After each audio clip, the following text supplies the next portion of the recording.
All right, to begin the question and response portion, Father Richard, could you say something about the work of Teilhard de Desjardins and how that resonates with Franciscan Mysticism, considering Earth Day is tomorrow? No, that's right, Earth Day is tomorrow. Teilhard, we were just discovering him in the 60s when I was in college. And again, he was a Jesuit, as you perhaps know. I visited his tomb north of New York City. And there's just flowers all over it. People keep visiting him. He fell dead on the streets of New York City on Easter Sunday morning in 1955.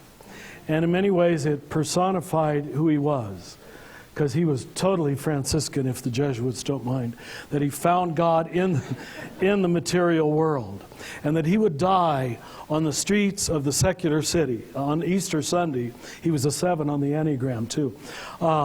He put everything together. Like few other people, Teilhard, although I can't promise you'll understand him, you'll read his books and you'll say, God, that's neat. And then they'll say, well, what did he say? Well, I don't know what he said, but it's really neat. Because he's a poet and a mystic and a theologian and a paleontologist and a very well-trained Jesuit all at the same time. And he also was in love with the cosmic Christ, more than just the historic Jesus. And he is the one who popularized the phrase, the omega point of history. So he sees the Christ as the Alpha and the Omega, naming the Christ mystery of matter and spirit put together, and all coming to a denouement and in the risen Christ at the final point of history, where God takes all things to himself. So if you want to read someone who really puts an awful lot together, read one of Teilhard's books. He was a French Jesuit. And Nicole, you can read him in the original French, too. Richard, what techniques can you recommend to us to continue presence and awareness throughout our day-to-day of the three transcendentals in all things? You know, this is going to sound so cliched and old-fashioned, but some practice that stops your commenting on everything, because when your comments are almost always judgments. They are. Whereby you judge everything up or down. When you judge everything up or down, in or out, sacred or profane, good or bad, right or wrong, you cannot see the inherent goodness. You'll find some badness to counteract it. Do you understand? You can't find the inner truth. You will find the falsity and dismiss the whole thing. You can't find the inner beauty because you'll concentrate on the ugliness. So you've got to find some way to stop the splitting and the stating of preferences, judgments, what I like, what I want, what I need. Pretty much makes the experience of the transcendentals impossible. Impossible. You'll find a reason to dismiss almost everything and to delight in almost nothing. Because nothing is worth delighting in. You can always find the bad side. So remember what I said, the opposite of good is not bad, the opposite of good is nothing. And so once you can rest in the inherent goodness, the original blessing, you've found it. Now, you ask for practice. Every good meditation practice I know of is teaching you how to do that. Is telling you how to stop this endless mental commentary on everything, non-stop, all the time. I've realized lately that I'm just doing myself a huge favor when I do this. Not that I can do it all the time or even half the time. But when I do it, I'm just so much happier. And I say, why do you torture yourself? You're your own worst enemy. You really are your own worst enemy, Richard, by playing out these scenarios of resentment, these scenarios of fear, these scenarios of who's done you wrong or whatever. This is much more vigilance. You know our three knots here for poverty, chastity, and obedience. I don't know that I've lived any of the three that well. But I'll tell you what's much harder than poverty, chastity, and obedience is being vigilant about where your mind and your heart are going every 5 minutes. Every 5 minutes. It's much deeper than worrying about lust and am I being obedient to my superior and am I being poor enough. You never get those, but you can do something about this guarding your heart and your mind.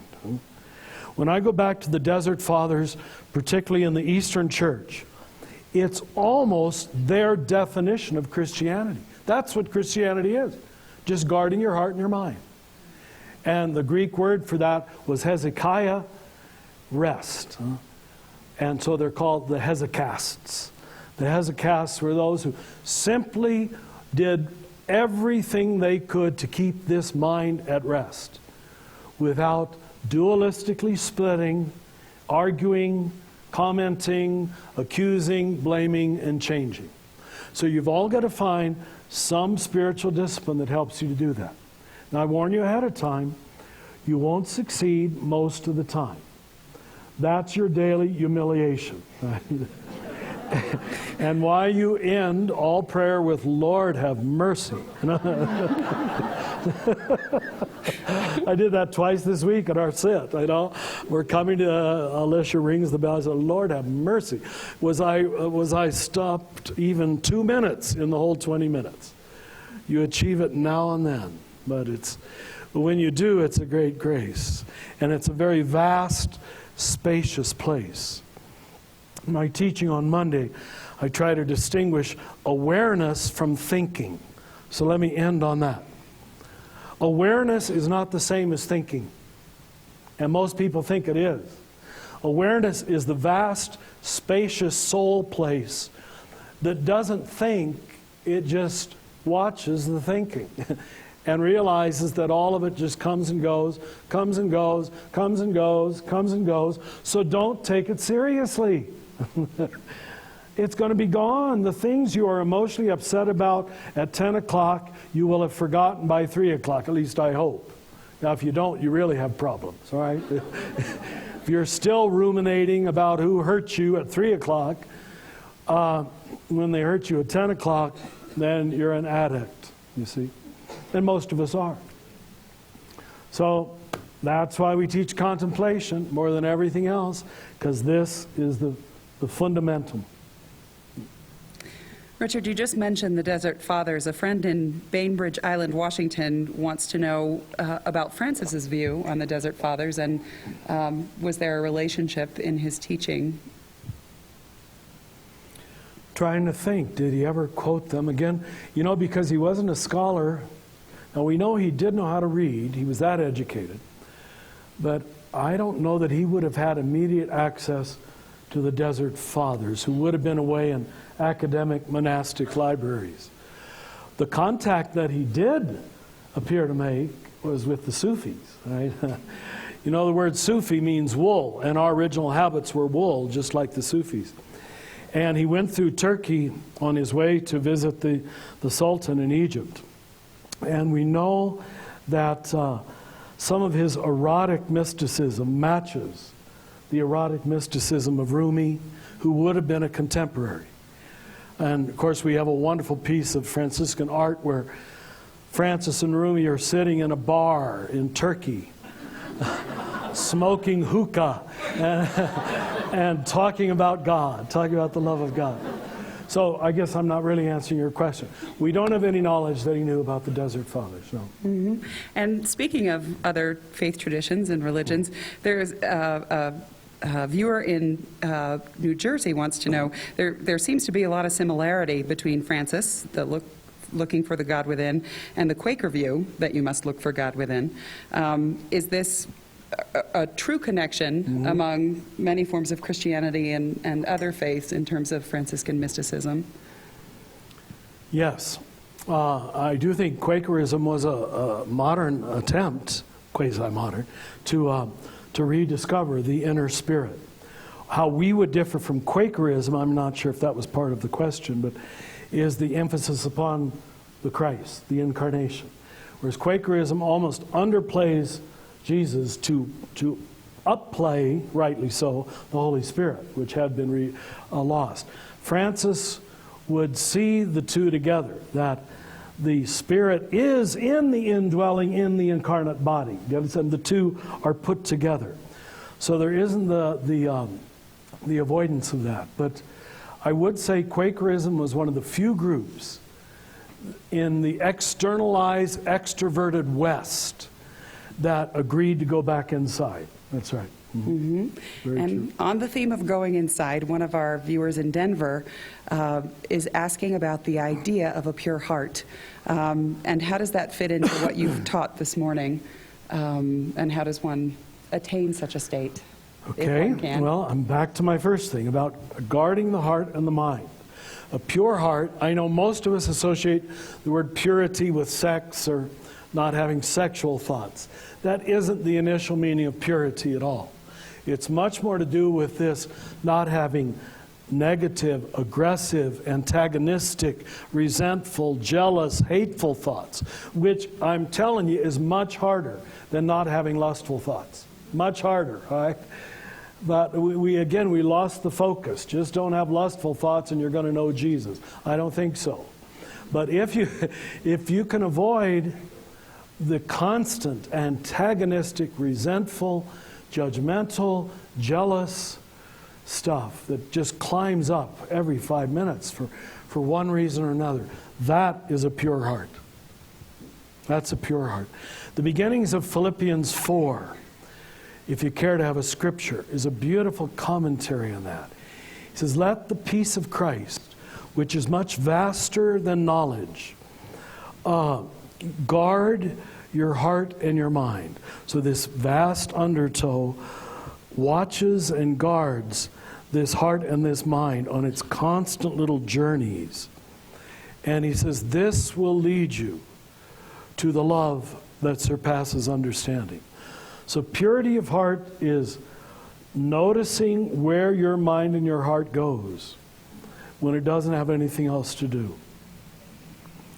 And I'm ashamed to say, on the days where I have no problems, I did this Thursday. I had nothing to worry about Thursday. I just had some very good news on Wednesday. And my mind did not know what to do with itself all day Thursday except create problems. That weren't really problems. and I even knew that. It was just, I said, "Richard, why are you doing this? It's so stupid. This makes no sense." But you see, the ego and the mind coalesces around a problem to solve. There's got to be a difficulty. There's got to be a goal. Oh, I got to get this done by 3 o'clock and I haven't got it done yet, and so I'm unhappy with myself. Oh, now the one knows that why he exists again, you know, that he has a problem to solve before 3 o'clock. And if that gives you a concrete goal, you see, focus and goal is very pleasing to the ego. And so when there isn't a focus, there's just an amorphous Thursday with nothing to worry about except love of God and love of the tulips from my front yard. I don't even know how to enjoy the tulips, you see? It's so stupid. So I'm only at the point where I see myself doing this. Once in a while, I triumph over it. But that's impurity of heart. Those damn internal patterns of problem making, of agenda creating, goal manufacturing. Try to get through a day without a goal. Your mind will go crazy. Just, I've got to create. I'm going to eat at 12 and I got to cook. Okay, at least I can do that. I'm going to cook and I got to eat. But no, I don't even know when I'm going to eat. Just open field.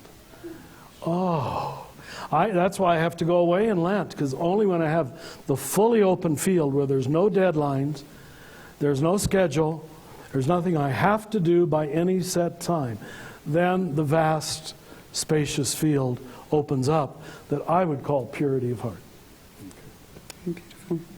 So a friend in Amsterdam says, here in Western Europe, the historical expression of the church has moved so far outside of the culture inside church that people are often, for good reason, disillusioned. And so what advice could you give to us, the body of the church, on how we can rebuild the true presence of the church in this current culture?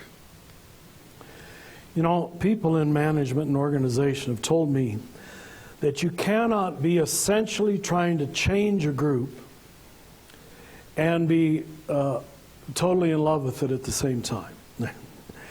So I think the massive disillusion, that maybe is in this letter too, that so many people are experiencing with organized religion, leads us to what I'm going to call the instinct of the religious orders. The Protestants now call it emerging Christianity. That you can't just keep fighting it from inside because you get pulled into the negative all of the time, into the problem. So what religious life did was simply build a parallel community on the side that didn't have to react against the center or didn't have to protect itself from the center. The religious sisters have always been doing this, and you can see Rome these very days is coming after them, you know, because the sisters are asking different questions than the cardinals and the bishops are asking, and they want them to ask the same questions. So to not get preoccupied with fighting them or being on bended knee. You see, both conformity and fight are non-spiritual positions. Can you follow me? Knee-jerk reactions or knee-jerk rejections. Those aren't spiritual positions. Conformity doesn't teach you anything spiritually, but fighting everything doesn't teach you anything spiritually either. So you've got to find a space where I'm not constantly fighting the bishops and the priests and my parish church, but neither do I throw out the baby with the bathwater. That is emerging Christianity. Para-church, church on the side. We're going to try to teach it in our living school that I think you're going to talk about later. Yeah.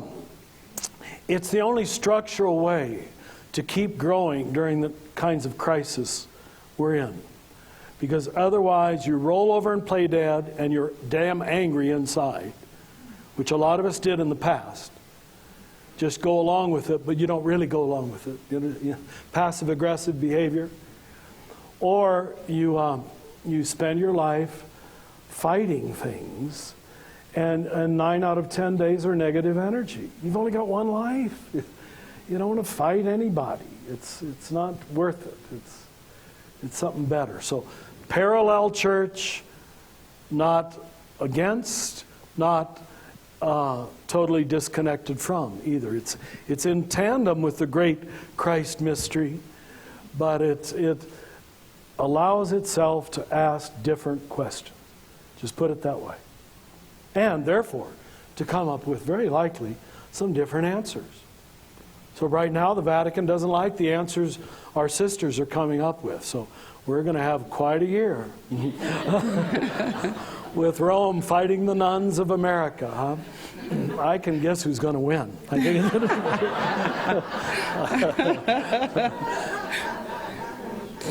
So speaking of the Catholic Church, would you say that the new Roman Missal is asking congregations to focus on our sinfulness? And why are we experiencing one of the 4 splits in the changes? Well, the question was stated in a good way. Religion, religio, means to religament, reconnect, okay? Anti-religion is when you actually increase the gap between humanity and God. When you say it's really hard to get over there, right? Or impossible to get over there, or you're unworthy of getting over there. Forgive me, but whoever translated the new prayers of the new Roman Missal, which we are now supposed to use at Mass, you will see in prayer after prayer, we speak of almighty, majestic, eternal God.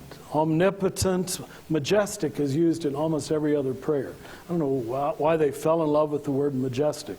Do you see the difference from what I just said about Francis? No.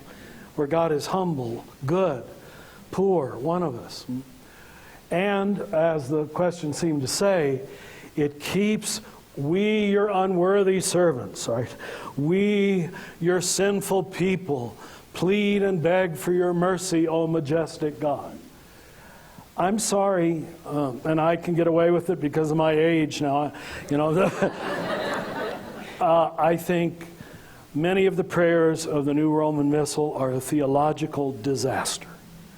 And they, in that sense, are anti-religion. If religion reconnects and the official prayers of the church disconnect, push you farther from God by emphasizing your unworthiness and God's majesty, this is not doing humanity any favor. So we have heresy. I mean, now no one's going to call that heresy. That's the irony. And you know, the life of Jesus should reveal to us that heresy is sometimes at the heart of the show. And so it doesn't look like heresy. Jesus is killed by heretics, if you will, and they're the high priests, and they're the scribes and the Pharisees and the Pilate and Herod. They're all of the head people. So we've got to stop looking for heresy at the edge. And in the Roman Missal, it seems to me we have heresy right at the center. So I know many of my brother priests, we're just changing the words. I don't pay any attention to them. They're terrible. So the little altar boy's holding the book, and I'm glad he isn't looking because I'm not reading what's saying there at all. It's heresy, you know? And but we're stuck with it now. So this is why we've got to have parachurch. Now I know not all of you are Catholics, but it's what we're up against in this recent retrenchment in our church. Someone is asking, someone from Cincinnati is asking, could you comment on whether in evangelicalism there is a form of mysticism in the experience and confidence and the way of expression? Yeah. That's very worthwhile looking at, because I've met them. Many Baptists and evangelicals who, forgive me, we'd be, you know, sort of, this was our arrogance, sort of dismissive, because they don't have good theology, they don't have good scripture, assuming we do, of course. And so we'd sort of expect, you know, not so much, especially on the mystical level. But again and again in my lifestyle, I have met Baptists and evangelicals who I believe have, without knowing it, or having the words to verbalize it, have achieved the mystical level. And they've done it by this absolute focus on the love of Jesus. They just know everything's about falling in love with Jesus, loving Jesus with your whole heart, your whole soul, your whole mind, and your whole strength. And that gets you there. You understand? Better than some of us Catholics, who very often had an intellectual kind of faith through sacraments and church teachings, but the heart was not warmed.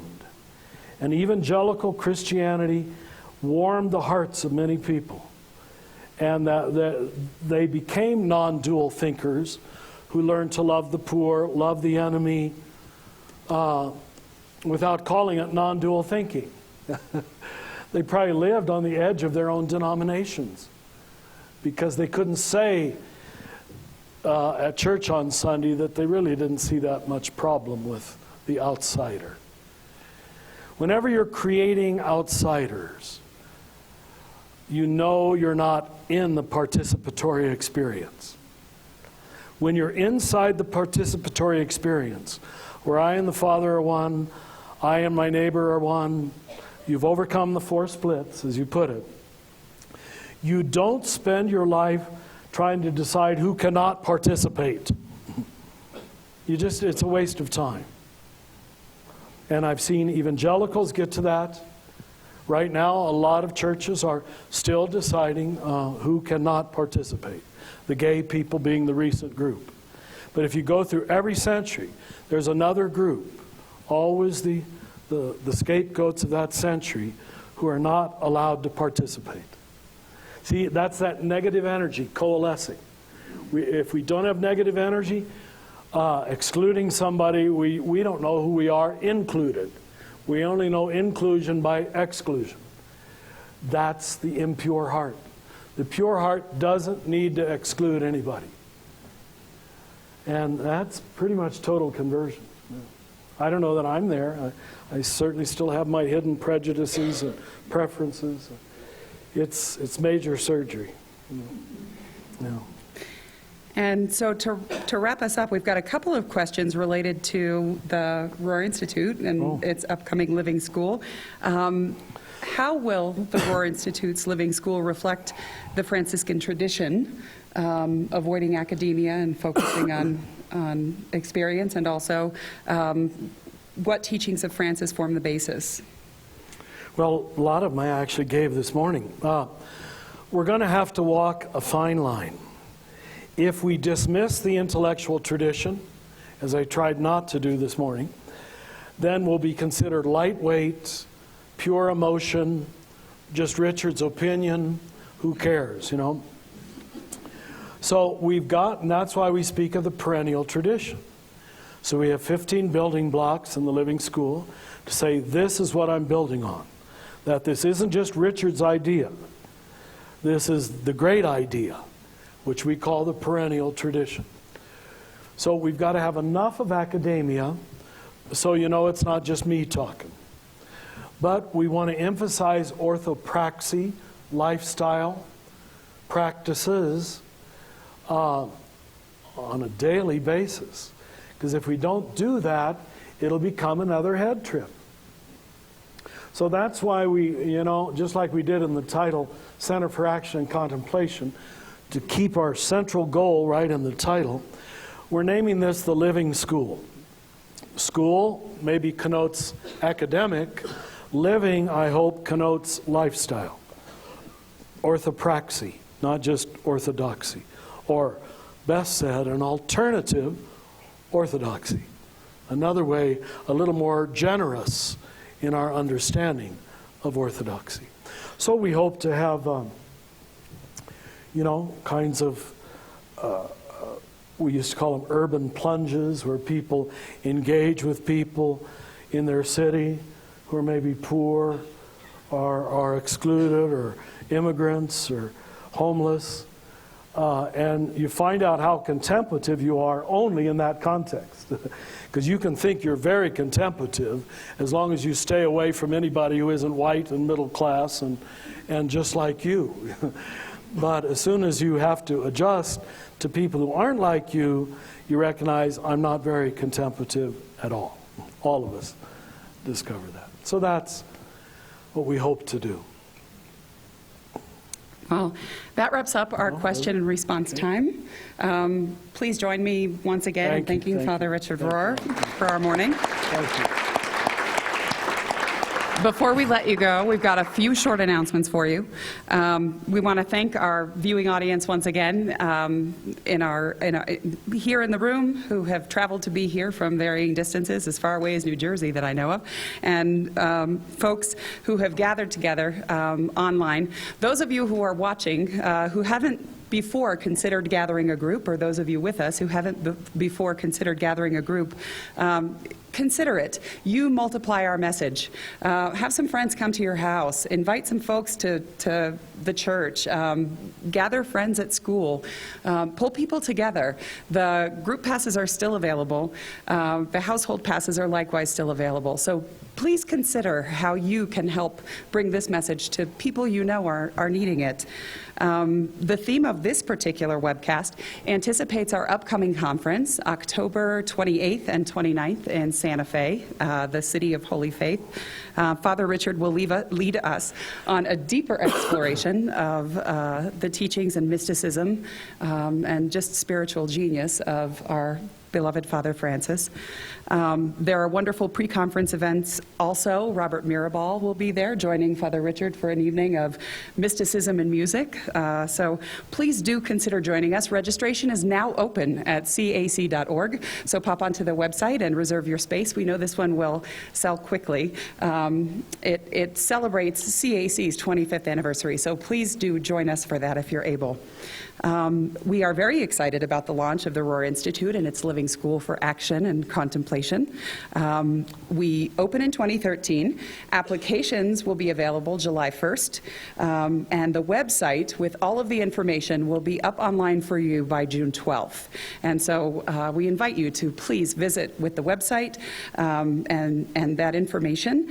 Our next webcast on July 21st, Father Richard will discuss the themes of the Living School. And so he'll teach you some about the lineage and the learning opportunities also that will be available to you. If you haven't already, please sign up for Father Richard's daily meditations. They're quite inspirational. I read them every day myself. And of course, we have our publication, Radical Grace. If you take a look towards the back of the room, Vanessa's holding up a copy. Those of you viewing online, you can find it as a resource on our website, cac.org, and you can receive an online copy of it there. We want to thank you again, Father Richard, and to all of you for joining us today. And we hope we'll have the opportunity to welcome you back soon. Thank you.